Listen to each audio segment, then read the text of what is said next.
Well, good morning. And happy Mother's Day. Happy Mother's Day to you. Thank you. If we can get our screen switched, you'll see it's time for our Q&A. This is where we aspire to 10 questions in 60 seconds-ish. No one's counting. First question. Your name? Laila, Klazus. And where did you grow up?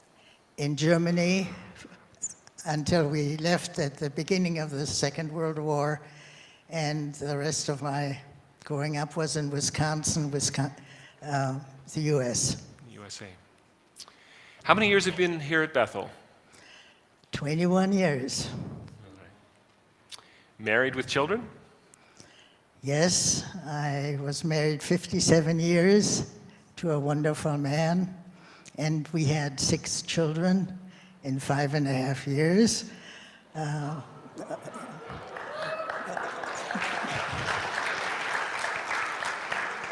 4 girls and 2 boys. I won't ask you how old you are, but how many Easter Sundays have you celebrated? That's the same thing. 91. 91. Okay. So I was just curious about this. If you look at every Easter Sunday there has ever been in the history of the church, you see the first one, say, around 30 AD, and Augustine was writing his Confessions around 400. Martin Luther at the Wittenberg Church in 1517. Canada was founded in 1867. Here we are in 2019. There's all of them. And here is the Laila Klazus era of church history. This is 91 Easter Sundays out of 1,989 roughly. That's 4.5% of all Easter Sundays ever. So 1/20th.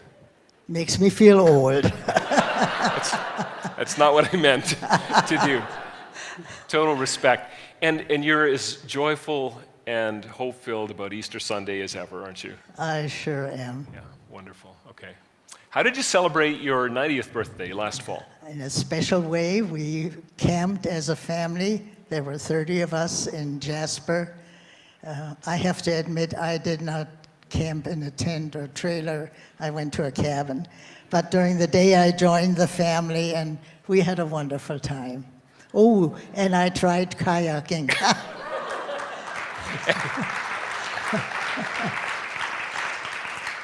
I wanted pictures of the Eskimo roll, but apparently not. And you've been out since, right? On the Sturgeon River, you've gone out. Oh, yes, I've gone again, and it's fun. But, you know, if I wouldn't have such handsome, strong grandsons, I couldn't get out of those things. Do you still drive? No, I don't. I quit when I was 85. Okay. I kind of figured I'd better quit before they told me I should quit. Not a car, but you still get out, right? Was this Oh, last yes, month? That's my tricycle. I've been on that for about 4 years and still hope to spend this summer on it, yes. We had coffee again the other day, and she said, "Oh yeah, I go to Big Lake. It's only 23 kilometers." So, where did you work? I spent most of my career at NATE, teaching effective communication there for 30 years. Nate was 5 years old when Laila arrived and helped grow that into what it is today. Yeah, quite a... True or false? You recently earned a master's degree. That is true. When I retired, I missed school, and since I couldn't teach anymore, I decided to go back to school. And since I like to study the Bible, I thought, why not go to the seminary? Took a couple of courses, and then Dr. Kettner said, why don't you go for your master's degree? I said, why not? So nearly 80 when you got your second master's yes. degree. I love it. How many great-grandchildren? I have 17. All right. Yeah. There they are at Christmas. So there's 16 here and one more since. Yes, to make 17. yes, 17. All right. It's wonderful. All right, 5 more questions in 6 minutes. We've got a lot of ground to cover because it is Mother's Day, and we've touched on your 6 children. But not all of life has been easy. Motherhood has been a challenging, lovely and challenging story for you. And I want to start by talking about these two. Well, motherhood, as all mothers know, it has 2 sides to it. It's wonderful, but there are also difficulties, hard times.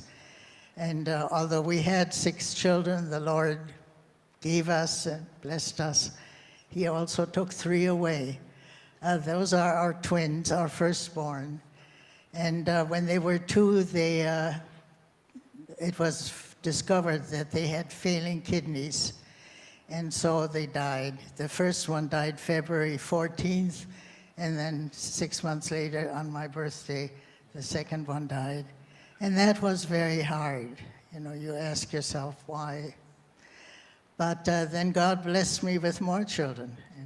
Well, in fact, you were pregnant.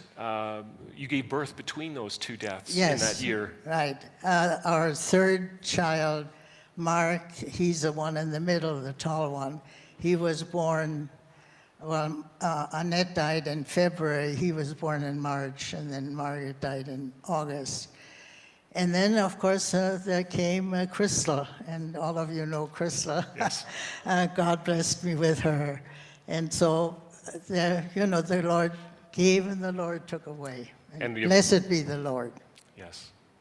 And you have 2 other kids that we sometimes will see here at Bethel that Yes. they know as yes. well. And 3 of my great-grandchildren were in church last service. So. Okay. And this is? This is my husband. This is a portrait that my granddaughter painted, and she caught the pain of life. He had a very difficult life and was very sick, also with kidney disease. And so, yes, but we had 57 wonderful years. So you suffered some great losses in your life, and I do want to ask how you've been able to go through those. Jesus. Without him, I couldn't have done it. I don't know how one can go through hard times, and everybody has hard times. Everybody suffers. How one can go through them without him. Because his peace that he gives at times like that is simply beyond understanding and beyond words. So in practical terms, I think you described to me that comfort and peace beyond understanding in really tough moments. Your faith was really real to you then. Oh yes, yes, and that really is kind of a support for my faith, because when I waver, then I remember what Jesus has done for me, what God has done for me. Well, in fact, as we met over the last couple of weeks, you described in a number of ways how there can be challenges to our faith, questions and doubts and problems, and I think you have some interesting ways to look at this interplay between faith and doubt. I cannot fathom a faith without doubt. Doubt is, if you ask any questions and read the Bible with thought, the questions come up, and doubts. And the biggest one is why. Why did you take my children? Why do you let all this terrible suffering in this world, which is, it's just so awful. You could just come and end it all. Why don't you? And when I struggle with those questions, and I say, maybe I'm on the wrong track. But then what track would I take? Where would I go? And so, with the disciples, Lord, where shall we go? And so I always end up back here. Now, you're a dedicated, lifelong learner, a curious person. You read a lot. What is that in your life? It's a hard question to answer because I really don't know the answer. I just love to learn. There's so many interesting things going on, and the world is just such a wonder, and so I just love it. You're still taking classes. Yes, well, that I do more for discipline, because if I study on my own, I get all enthused and then slack off. But if I take a class, then you have to, go to class and listen to the teacher and do the homework, and so that's why. We were talking about lots of different things, and one of the questions I asked you a few weeks ago was, do you have a favorite Bible verse? And you immediately answered, and then you had another one, and another one, and another one. And I wonder how you would answer that question. Well, today I'll bring you another one yet. It's my confirmation verse, because when I think of it, that's really the one that has carried me through life. That is Jesus saying to Martha, I am the resurrection and the life. He that believeth in me, though he were dead, yet shall he live. And he that liveth shall never die. And that's my favorite. Now, there's an interesting context to that verse. You explained a little bit more about that at the last service. Yes, another reason I like it is because this was in a conversation with Martha. Jesus having a theological conversation with Martha, a woman. And she said to him, if you would have been here, Lazarus wouldn't have died. Why weren't you here?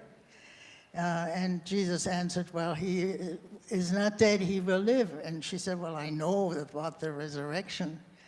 And then Jesus said to her, I am the resurrection and the life. And then when he asked her, do you believe this?